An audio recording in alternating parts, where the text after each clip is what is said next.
పట్టణంలోని CPI party కార్యాలయం వద్ద అఖిలపక్ష నాయకులు విలేకరుల సమావేశం నిర్వహించారు. సందర్భంగా సిపిఐ నాయకులు కాళేశా మాట్లాడుతూ గత వైసీపీ ప్రభుత్వం గూడూరు నియోజకవర్గాన్ని తిరుపతి జిల్లాలో కలిపిందని అన్నారు. దీనివల్ల ఈ ప్రాంత ప్రజలు తీవ్ర ఇబ్బందులు ఎదుర్కొంటున్నారని అన్నారు. దీనిపై అన్ని రాజకీయ పార్టీలు ప్రజా సంఘాల వారితో రౌండ్ టేబుల్ సమావేశం నిర్వహిస్తున్నామని, అందరూ హాజరై వారి అభిప్రాయాలు తెలియజేయాలని ఆయన కోరారు.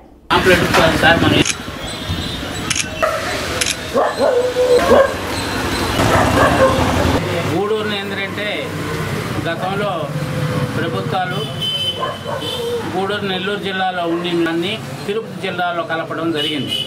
అప్పుడు తిరుపతి జిల్లా వద్దు, నెల్లూరు 40 కిలోమీటర్ల దూరంలోనే ఉంది. 100 కిలోమీటర్ల దూరంలో కలిపితే మాకు ఇబ్బంది, ఆర్థికంగా కానీ అట్లే శ్రామికంగా మొత్తం పోవాలన్నా రావాలన్నా ఇబ్బంది అని చెప్పి అనేక మొరపెట్టుకున్నప్పటికీ అప్పుడు వినలేదు.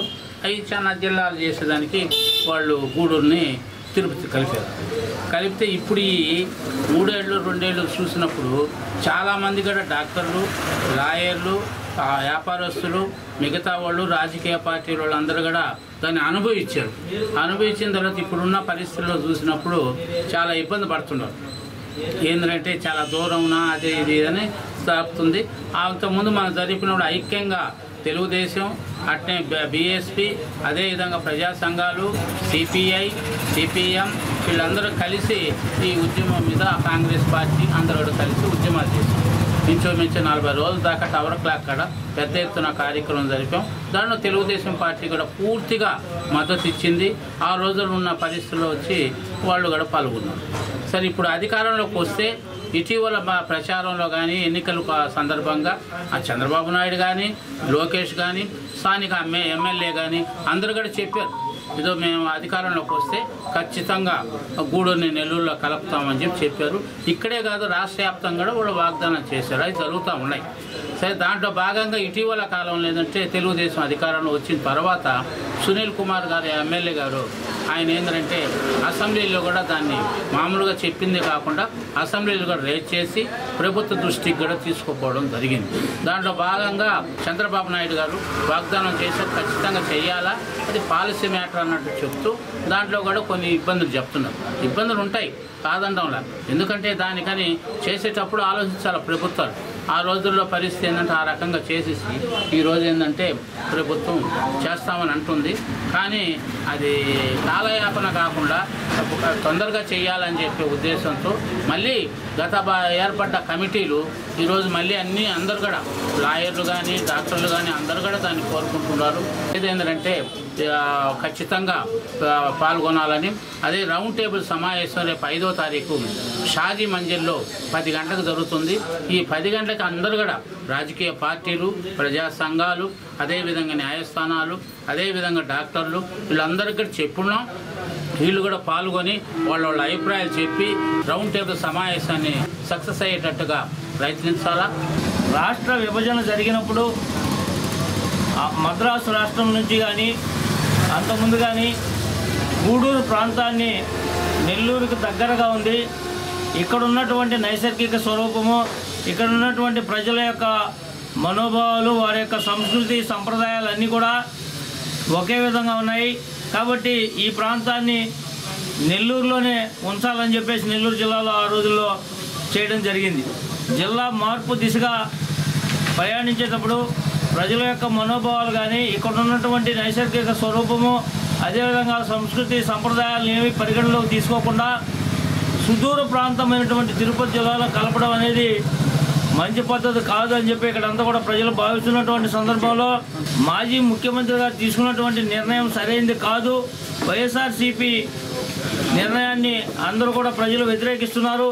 కాబట్టి తెలుగుదేశం ప్రభుత్వం అధికారంలోకి రాగానే గూడూరు ప్రాంతాన్ని, గూడూరు నియోజకవర్గాన్ని నెల్లూరు జిల్లాలో కలుపుదామని చెప్పి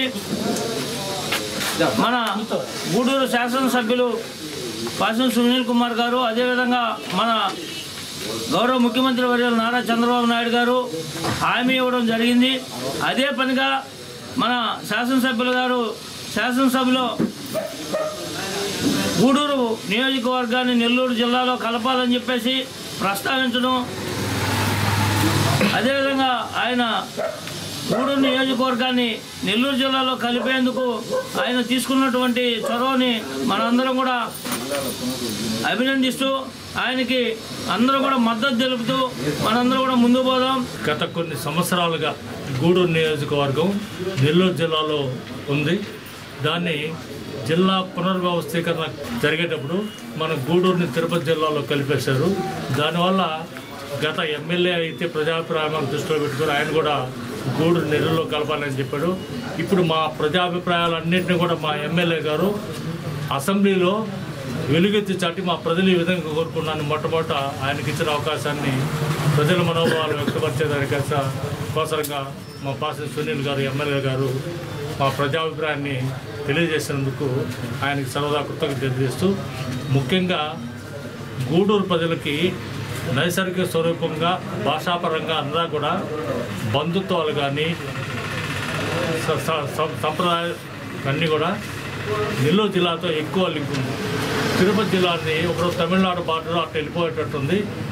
ముఖ్యంగా ఏంటంటే ఇక్కడ ఎస్సీ కాన్స్టిట్యూషన్, ఇక్కడ ఉన్నది ఎస్సీ ఎస్టీ బీసీ మైనారిటీ వర్గాలు అత్యంత పేద వర్గానికి సంబంధించిన వ్యక్తులు. వీళ్ళందరూ ప్రజా సమస్యల మీద వారి సమస్యల మీద సుదీర్ఘం పోవాలంటే వాడి కూలికి డబ్బులు మానుకొని వాడి పని మానుకొని వాడు ఆ దూరం పోయి అధికారిని కలవాల్సి వస్తుంది. అది ఒక రెవెన్యూ సంబంధించిన విషయాలే కాకుండా విద్యా సంబంధించిన విషయాలు, వ్యాపార సంబంధించిన విషయాలు కానీ ప్రతి విషయం కూడా హెడ్ క్వార్టర్ తిరుపతిలో ఉన్నందువల్ల చాలా ఇబ్బందిగా ఉంది. కాబట్టి దీన్ని గతంలో తెలియజేసాము. దానికి సంబంధించిన ధర్నా కార్యక్రమాలు కూడా అన్ని పార్టీలు చేశారు. ఇప్పుడు పాలనలో ఉన్నప్పుడు ప్రతిపక్షంలో ఉండి ఇప్పుడు అధికారంలో ఉన్నటువంటి తెలుగుదేశం కూడా మేము అధికారాన్ని వస్తే తప్పనిసరిగా గూడూరు నెల్లూరులో కలుపుతానని హామీ ఇచ్చినారు. కాబట్టి ప్రజాభిష్టాల మేరకు ఇప్పుడు ప్రభుత్వం తప్పనిసరిగా గూడూరు నెల్లూరులో కలపాలని కోరుకుంటూ, గతంలో నెల్లూరు జిల్లాలోకి ఈ గూడూరు నియోజకవర్గం కలవాలని మేము దాదాపు ఒక నెల పాటు ఉన్న ఎమ్మెల్యేతో కలిసి ప్రజా ఉద్యమం జరిగింది.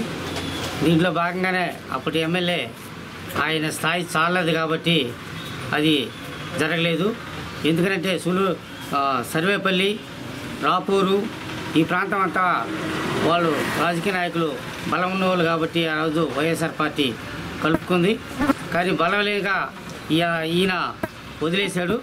కాబట్టి ఇప్పుడు ఇచ్చిన ఎమ్మెల్యే గారు మొన్న అసెంబ్లీలో కూడా తను ప్రస్తావించి ఇది జరగాలని కోరాడు. అందుకని ముందుగా కూడా సిపిఎం పార్టీ తరఫున ఆయన ధన్యవాదాలు తెలుపుతున్నాం. ఎందుకంటే ప్రజా పోరాటాలు ఎప్పుడు నిరంతరం జరుగుతుంటాయి. అది గౌరవించి పోతేనే ఆ రాజకీయ పార్టీలు కానీ మనుగడ ఉంటుందని మేము తెలియజేస్తూ, 100 ఏళ్ల చరిత్ర కలిగిన మన జిల్లా దాదాపు బ్రిటిష్ పరిపాలన నుంచి కూడా మనకు నెల్లూరు కేంద్రంగా ఉంది, హెడ్ క్వార్టర్గా ఉంది. హెచ్ఓడి అంతా ఇక్కడే మనకు దగ్గరలో ఒక అరగంట ప్రయాణం చేస్తే వచ్చే ఏర్పాటు. అక్కడ జిల్లా ఉన్నతాధికారులందరూ కూడా కలుసుకునే అవకాశం మనకు ఉండింది. కానీ గత పాలకులు, గతంలో ఉన్న ముఖ్యమంత్రి గారు అనాలోచిత నిర్ణయాలు ఆయన మొత్తం ఆలోచన చేయడు. మరి ప్రతిపక్షాలతో కాదు, అసలు ఆయన పార్టీలో ఉన్న మంత్రులు ఎమ్మెల్యేలతో కూడా చర్చించి మంచి చెడ్డ ఏం చేయాలి, దీనిపై మీ అభిప్రాయాలు ఏంది అడిగే ఆలోచన ఆయనకి లేదు. దుందుడుగ్గా అనాలోచితంగా ఈ గూడూరుని తీసుకెళ్ళి తిరుపతి ఈ జిల్లా కేంద్రంగా కలపడం జరిగింది. దానిపైన అందరూ చెప్పినట్లు మనం చాలా కేంద్రంలో ఇక గూడూరు సెంటర్లో ఆందోళన జరిపాం. అందులో ప్రథమంగా ఇప్పుడు మన ప్రజెంట్ ఎమ్మెల్యే గారు ముఖ్య పాత్ర వహించి దాన్ని కండక్ట్ చేసి అన్ని పార్టీలతో కూడా సమీకరణ జరిపి చేశారు. కానీ మనం చేసినా కూడా దాన్ని వాళ్ళు ఆ నిర్ణయాన్ని మార్చుకోకుండా ప్రభుత్వం దీన్ని గూడూరుని తిరుపతిలో కలపడం జరిగింది.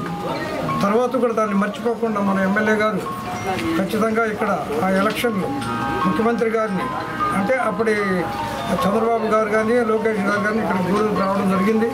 వారి దృష్టికి తీసుకుపోయి వేలాది మంది ప్రజల సమక్షంలో వాళ్ళు గూడూరుని పరిశీలిస్తాం. మేము మళ్ళా నెల్లూరులో కలిపేదానికి చెప్పి వాళ్ళు మనకు గూడూరు ప్రజానీకానికి మన ఎమ్మెల్యే ద్వారా విజ్ఞప్తి చేసుకున్నాము. ఆ విధంగా ఆయన వాళ్ళ నాయకులు కూడా ఇక్కడ మనకు ప్రామిస్ చేయడం జరిగింది.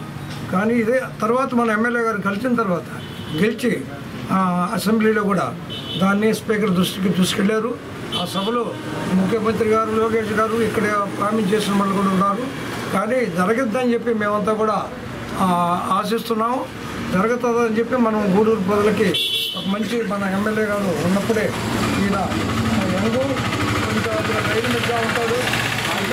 అన్ని బళ్ళు కూడా ప్రయత్నించి రావాల్సి వస్తే మనందరం కూడా ఆయన అభిప్రాయాలకి ఆయన దానికి చర్చించేదానికి అధికారుల దగ్గర కూడా మనం అందరం కూడా గూడూరు నుంచి కూడా అధికారులు కలిసేదానికి కూడా ఆయన రమ్మంటే మనం అందరం కూడా సిద్ధంగా పోయి మన గూడూరుని మనం నెల్లూరు జిల్లాలో కలిపేదానికి మనమంతా కూడా ప్రయత్నించాలని చెప్పి గూడూరుని నెల్లూరు జిల్లాలో కలపాల. దీనికోసం గత ప్రభుత్వంలో మేమందరం కూడా కలిసి అనేక పోరాటాలు చేసాం. ఆ క్రమంలోనే మా మాజీ శాసనసభ్యులు, అప్పటి మాజీ శాసనసభ్యులు, ప్రస్తుత శాసనసభ్యుల యొక్క ఆధ్వర్యంలో పెద్ద ఎత్తున ఉద్యమ కార్యక్రమాన్ని ఏర్పాటు చేయడం జరిగింది. అయితే తెలుగుదేశం పార్టీ అధికారంలోకి వచ్చిన తర్వాత మేమందరం కూడా దానికి కట్టుబడి ఉన్నాం. ముఖ్యంగా ఈరోజు చంద్రబాబు నాయుడు గారు అయితేమి, మా లోకేష్ బాబు అయితేమి, అదే అందరూ కూడా ఈరోజు గూడూరుని నెల్లూరులో కలిపేదానికి సిద్ధంగా ఉన్నారు. దాంట్లో భాగంగానే మన అసెంబ్లీలో మన శాసనసభ్యులు డాక్టర్ పాసి సునీల్ కుమార్ గారు మన జరిగిన శాసనసభ్యులు చాలా గట్టిగా అడిగారు, మమ్మల్ని గూడూరు నియోజకవర్గాన్ని నెల్లూరులో కలుపుతాము అని చెప్పని ఆ రోజు మన లోకేష్ బాబు గారు, అదేవిధంగా మీరు కూడా మా సీఎం గారు కూడా హామీ ఇచ్చారు. సార్, అది మాకు చాలా అవసరము. గూడూరు నెల్లూరు 36 కిలోమీటర్లు ఉంటే గూడూరు తిరుపతి 100 కిలోమీటర్లు ఉంది. గూడూరుకి నెల్లూరు నుంచి సమస్యల మీద వచ్చిపోవాలంటే మా వాళ్ళకి యాక్సెస్ చాలా బాగా ఉంటుంది. తిరుపతికి పోవాలన్నా, తిరుపతి కలెక్టర్ ఆఫీస్కి పోవాలన్నా, ఏ నుంచి తిరుపతికి పోవడం ఒక ఎత్తు అయితే, తిరుపతి బస్టాండ్ నుంచి అదేవిధంగా కలెక్టర్ ఆఫీస్కి పోవడం అనేది ఒక పెద్ద ప్రయాసగా నిలబడుతుంది. కాబట్టి మా అందరూ కూడా మమ్మల్ని తిరిగి నెల్లూరు జిల్లాలో కలపండి అని చెప్పని ఆ రోజు మా సునీల్ కుమార్ గారు మాట్లాడడం జరిగింది. గత ప్రభుత్వం జిల్లాల పునర్విభజనలో భాగంగా గూడూరుని నెల్లూరు జిల్లా నుంచి తిరుపతి జిల్లాలో కలిపినప్పటి నుంచి కూడా ప్రజలు అనేక కష్టాలు, ఇక్కడ రాజకీయ నాయకులు కూడా కష్టాలు, అదేవిధంగా ఇక్కడ ఉన్నటువంటి ఉద్యోగస్తులు అందరూ కూడా ఏదైనా పోలీస్ డిపార్ట్మెంట్ ఎత్తుకుంటే గతంలో నెల్లూరు అంటే ఈజీగా పోయి ఇచ్చేవాళ్ళు. ఈరోజు తిరుపతికి పోవాలంటే ఒక రోజంతా వాళ్ళ పని మానుకుని తిరుపతి పోయాల్సిన పరిస్థితి. అదేవిధంగా ఉపాధ్యాయులు, అదేవిధంగా రెవెన్యూ ఉద్యోగస్తులు వీళ్ళందరూ కూడా చాలా ఇబ్బందులు పడే పరిస్థితి కనపడుతుంది. కాబట్టి వెంటనే గూడూరుని నెల్లూరులో కలపమని మా శాసనసభ్యులు వారు ఆ రోజు శాసనసభలో విజ్ఞప్తి చేయడం జరిగింది.